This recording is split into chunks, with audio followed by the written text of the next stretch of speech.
Hello, everyone. Welcome to Talking Logistics, where we have conversations with thought leaders and newsmakers in the supply chain logistics industry. It's my great pleasure to welcome today's program, Brett Wetzel, who's Senior Director of Applied Knowledge at Breakthrough. And today we're going to talk about measuring transportation emissions, turning tomorrow's goals into today's outcomes, or into today's operations, I should say. Um, Many companies are focusing on, sustainability and reducing, their carbon footprint. And to achieve their goals, they have to understand the role and impact of the transportation operations in that, in achieving those goals and objectives. So what are some of the challenges companies face in measuring transportation's contribution to emissions? What are some of the tools and capabilities that are required? And how are companies leveraging data to reduce transportation related emissions? Well, those are just some of the questions we're going to address in today's episode, and it's great to have Brett on the program to share his insights and advice on this topic. So Brett, welcome to the program. Thanks, Adrian. Really looking forward to the conversation today. Great. Well, Brett, you're a first-time guest here on Talking Logistics. So like I always like to do before we kind of dive into this topic, I'm always curious how people get involved with this crazy industry that we're in. So why don't you briefly tell us a little bit about your career path, how and why you got started in supply chain and logistics, and what your current role and responsibilities are there at Breakthrough? Yeah, absolutely. I have a feeling my background may be a little bit different than many of your guests. So my professional career actually started in education. And I started as a high school math teacher for 5 years. And I loved making a difference. I loved really the math, problem solving, and analytics that were brought up. But when I was looking to make a change into the business world, I really, especially being from the Green Bay area, there's quite a few transportation companies in the area. And one in particular, Breakthrough, I saw as doing something different. And I really was looking for something that I could use my analytics skills in, but also a company that felt like it was making a difference. So I've been with Breakthrough for about 8 years now, and not having a business background actually started on the client services side. So working with client relationships and really starting to understand what are the challenges they face? What does it take to get those products to market? And by the way, I've never looked at the back label of so many products in all my life since I started working here. And that curiosity and some of those skills actually led me to our applied knowledge team, which I now lead. So we're responsible for the research for both the fuel or the energy markets and freight markets for our company, all based in Breakthrough, trying to reduce the cost, consumption, and emissions for our shipper clients in their moving of goods to market. Well, Brett, you're absolutely right. We've had people from all sorts of backgrounds, enter this field. I myself am an engineer, material science engineer, started out in semiconductors, and we have folks starting out in different areas. But I think you are indeed the first teacher that has, moved into this industry. So congratulations. If I had like a cowbell or something, I would ring it right now. But that's a great start, and certainly.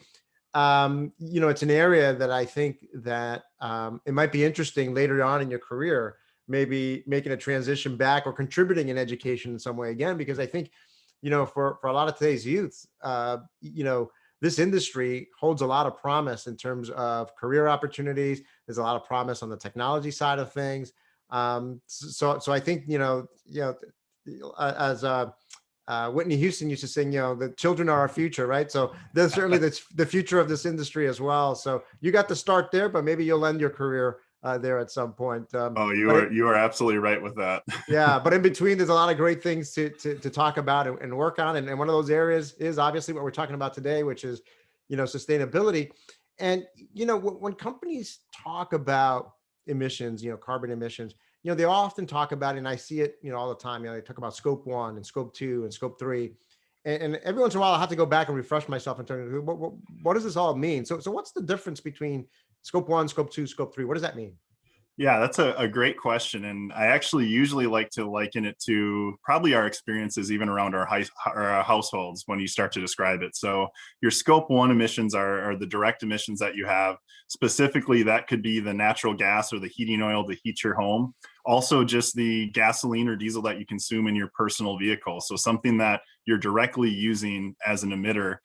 Scope 2 is interesting. It's all about indirect electricity. So for your house, that is, the energy and the emissions are created by a power generator or a power station, but you are the user or the end user of that electricity. So it's indirect electricity coming from a utility or maybe from somewhere else where you're purchasing it. And the fun with scope 3 is it's considered the indirect category, and that's everything else.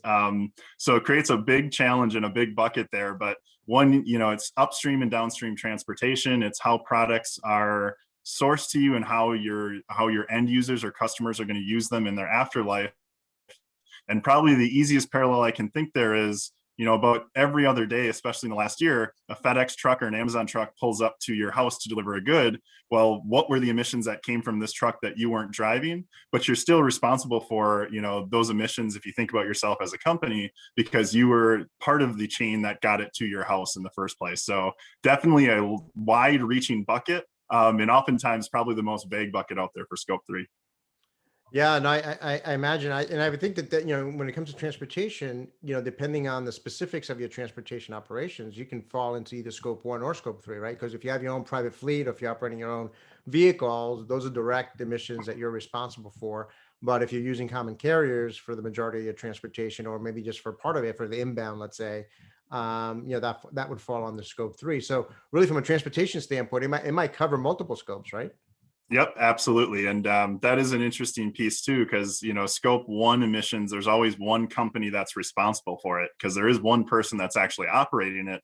But scope 3 could impact a lot of different organizations because that trucking company, maybe it's a carrier hired by a broker who then was hired by the company. There could be a lot of indirect consequences for those. But yeah, we see both of those types, and strategies for managing the private fleet or the scope 1 versus scope 3 can vary pretty significantly all around the data available for it. Well, I mean, that leads to my next question in terms of, some of the challenges or complexities around this. So, certainly one of the first steps is really trying to get a handle on this or try to measure this. I mean, what are some of the, challenges, companies face in, measuring their emissions, particularly in transportation? And I guess particularly with scope 3, which is the one that they have, indirect control over.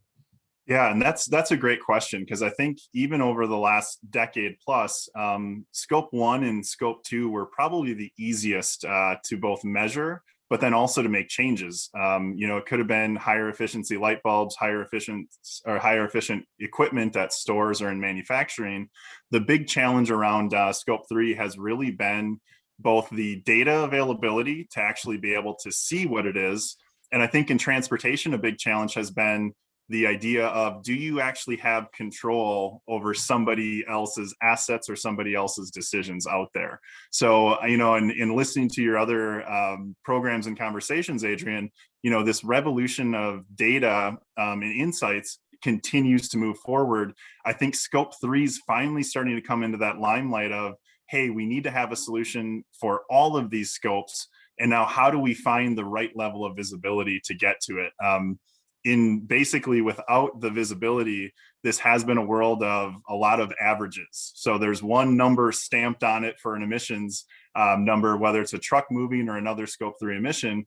And the problem is it's really hard to see, well, how did that number come up and what can I actually do to improve it? So one of the things we always go back to is, and I may revisit this statement quite a few times, is actuals, not averages. So how do we get into better load level, lane level? How do we understand the fuel being consumed, the emissions associated with it?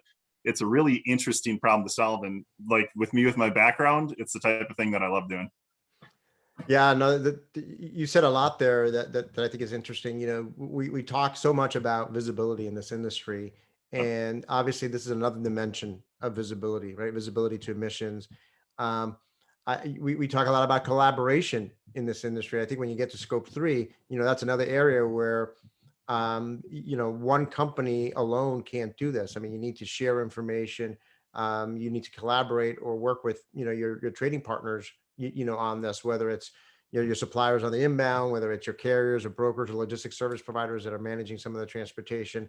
So I think, when we, visibility, collaboration, are intertwined with sustainability as part of this, overall, conversation. Now, do you see, you talk about actuals versus averages. I mean, is one of the limiting factors here, standards, or the need to have some standards along the way? And where are we on that?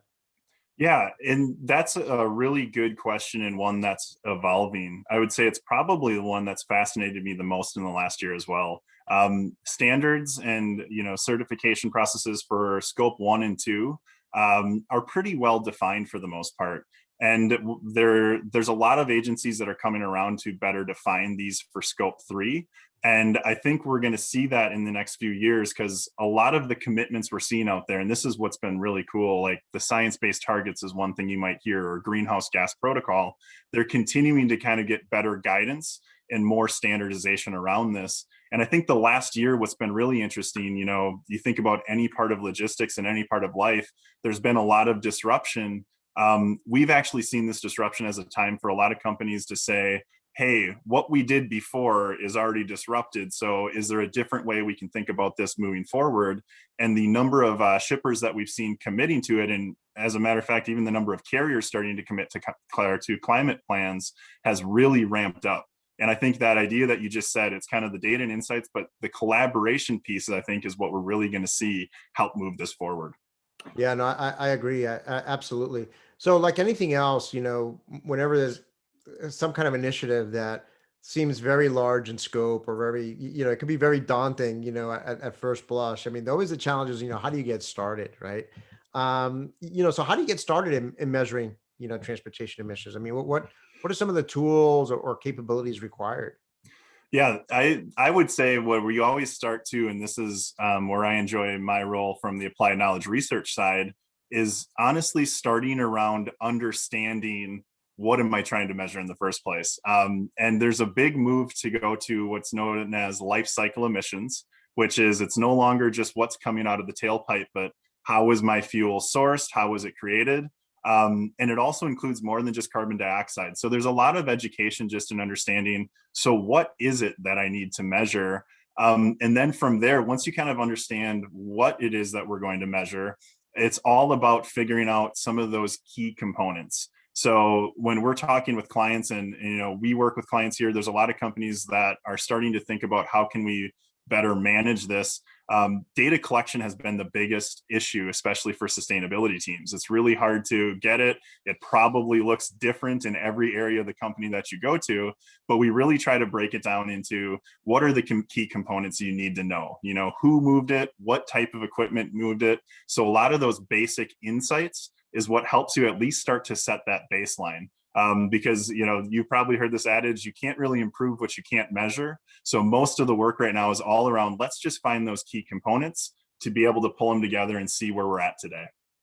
Yeah, no, you're right. And I mean, and I think, the same problems that plague other aspects of supply chain, namely, lack of data or lack of quality data, I assume is, part of the challenge here as well, right? Either you're not collecting that kind of data or the data you have may not be complete or accurate and really have to make sure that you're working off of, the most accurate and complete data, as possible. And then it gets to, your earlier point in terms of, asking, what exactly are we measuring or what do we want to measure? And I think that gets back to the standards piece in some ways because, Yep. some companies may choose for whatever reasons to define it very broadly. Others may look to define it very narrowly. And, then you get into, are you comparing apples to apples? So I think that's part of the importance of standards in this area to make sure that, at an industry level, let's say, at least there's some common agreement between all the stakeholders that we're all going to be measuring this in the same way. We're all working towards a common definition, right? Yeah, and the other piece to that that's really interesting is the question that we're seeing more from shippers too is that idea of standardization because they want to know compared to maybe their peers in a category group, could be food and beverage, could be retailers, or for the customers they're serving, understanding where their goals are at. And I think there's been a lot of progress in people starting to speak the same language through bodies like the Science Based Targets Initiative to say, okay, now we can at least see where everyone plans are at, and collaboration starts happening there too, because it's I'm trying to hit my goals, but how can I help you meet yours? Because the weird thing with scope 3 is for a lot of the retailers, the manufacturers that are shippers are a lot of times they're scope 3 emissions. So it's like getting better information and better visibility helps to just solidify that supply chain for everyone with the emissions. Yeah, no, absolutely. So ultimately, I mean, let's say you've created that baseline, you've got the data, you're measuring towards just this definition that you've adopted, or maybe the industry has adopted. I mean, how do you ultimately then convert that data, that information, that insight into action to actually reduce, transportation related emissions? I mean, what actions are companies taking today? Yeah, and it's been a bit of the Wild West in that regard. So it's, for some that sounds like a scary statement, but for others it really means a lot of the first movers can really set what this market looks like. And what I will say is a lot of the goals out there for these companies, a lot of them are set as a 2030 goal, or some of them as a 2025 goal. So I think the most important thing is you'll see a lot of advertisements around electric vehicles and next gen technologies, and those will be the great solutions of the future. But coming out of just being able to actually track, it's really about finding both the cost and the emissions benefits of certain choices and trying to get the ball rolling towards that target. So believe it or not, it's things like, where can we do a mode conversion? How can we verify and have good data around how full are our loads when they leave? So maybe a certain customer doesn't have a full load at all the times, and you can work with them on doing things like that. And then ultimately, one of the common tools that's been out there is SmartWay, put on by the government on trying to promote efficiencies within carriers. And it's really trying to say, how can we work with our carriers to find the most efficient movers of goods, and what we can do forward. So it's really an interesting thing, because it's all about finding that roadmap and thinking broadly about it, but finding the local targeted solutions that you can institute, and trying to walk before you run, because there's a lot of things you can probably do today to ultimately lead to those grand ambitions of the future technologies. Yeah, I love that, because yes, I mean, there's a lot of today, when you, particularly in transportation, there's a lot of work being done and investments being made on electric vehicles, as you mentioned, right? And Yep. that's certainly something that's getting a lot of attention today.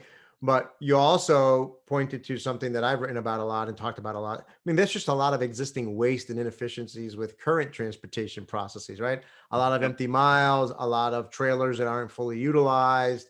Um, you know, People not fully leveraging route optimization solutions to reduce the number of miles driven and vehicles used, so on and so forth. I mean, there's so many opportunities out there with existing technologies and within their existing operations, that if they had the data and to recognize where those inefficiencies and waste was being taken, just addressing those with available tools and available capabilities, available best practices, and collaboration, perhaps. I mean, you see a lot of opportunities perhaps with multiple shippers working together Yep. to share capacity, create a continuous moves, or routes, so that you're utilizing capacity more efficiently. I mean, there's a lot of that going on, but I think a lot of people, when they think about this topic of transportation, the first thing they think about is like, okay, electric vehicles, right? Or and things like that. Yeah, and you hit something really well on the head there too, which is for us at Breakthrough, when we're working with our clients too, is trying to get all of those activities under one roof, or really seeing the full house or the full picture, because we do see a lot of it where it could be based on a business unit, maybe outbound versus inbound shipments. There's a lot of the different data visibility stuff where we try to work with our clients to bring it all in house, make sure it's clean, and then try to give that fuller picture. Because I think the conversations have definitely changed in what I've seen in the last few years, from, hey, what can you do for me from this one site or this one facility, to, man, I got this much bigger problem now. How can we try to go after this bigger problem? So definitely great to widen the ambitions, but can be a little bit daunting if you don't have everything like in a streamlined process or in the same place. Right, right. Yeah, and I think you talked about the classic crawl, walk, run, right? And I think that sometimes the temptation is to go straight to run, but I think starting small, understanding the big picture and the ultimate long term goal, but really finding those success and victories along the way, I think is a key step here. So Brett, as a way to wrap up, then, I mean, ultimately, what is the business case for measuring and reducing transportation emissions? I mean, does it go beyond the environmental benefits and being a good citizen? I mean, is there more to it than just that? Yeah, and it's one of those things where I'll probably go back to the adage of actuals and not averages, because what is true is you'll see things like maybe new technologies or even conversions. And if you look at it in the broad scheme, you try to lay out an entire network strategy with one tool, you're going to run into some financial constraints or maybe even some service constraints. But we definitely see, whether it's through incentives or even just targeted opportunities in certain regions, that there is a financial element and a financial model to this. And that one directly on its surface is, where can we take advantage of? Maybe it's incentives, or quite honestly, it could just be where there are price differences for energy or mode conversion to make it both an emissions benefit, but also a financial benefit. I think the other thing that we're seeing, and turn on the TV, and I bet you'll see at least one or two commercials out there for some of the sustainability objectives.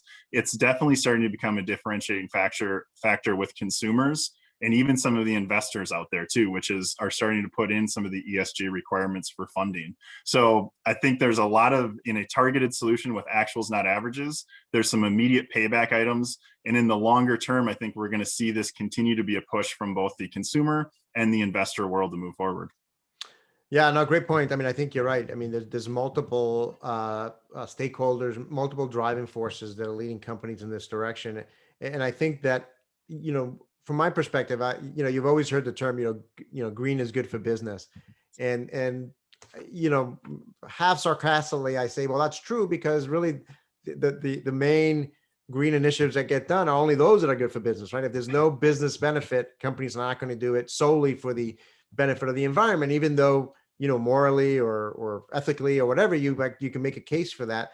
But I think that ultimately, a lot of companies say, there's got to be that cost or efficiency dimension, to it as well. And I think that's where, certainly that's where you can get the most buy-in, is if you're able to link, the two together, some financial efficiency benefit along with the environmental benefit. But, at the same time, is recognizing that, you can't sit by the sidelines anymore, because you do have consumers, you do have investors, and there are regulatory and legislative things that are happening as well that are going to force the issue sooner rather than later. So you better be working on it and collecting that data and leveraging this information, and getting some goals in place and so forth, because it is happening. So Brett, I mean, this is a topic that we literally can probably have a full day conference, about it, and talk about different activities in this area. But I think you provided some great insights and advice on this topic, and certainly we'd love to have you back in the program at some point down the road to kind of, take a pulse on where we are and what progress we've made since we talked today. So again, Brett, thank you for making the time to be with us today. Really appreciate it, Adrian. Yeah, I want to thank those of you that joined us. If you're watching this episode on demand, either at the Breakthrough website or on Talking Logistics, and you've got a question or a comment for Brett, you can post it there, and I'm sure he'll be more than happy to respond via that medium. Again, thank you for joining us, and look forward to seeing you in a future episode of Talking Logistics. Have a great day.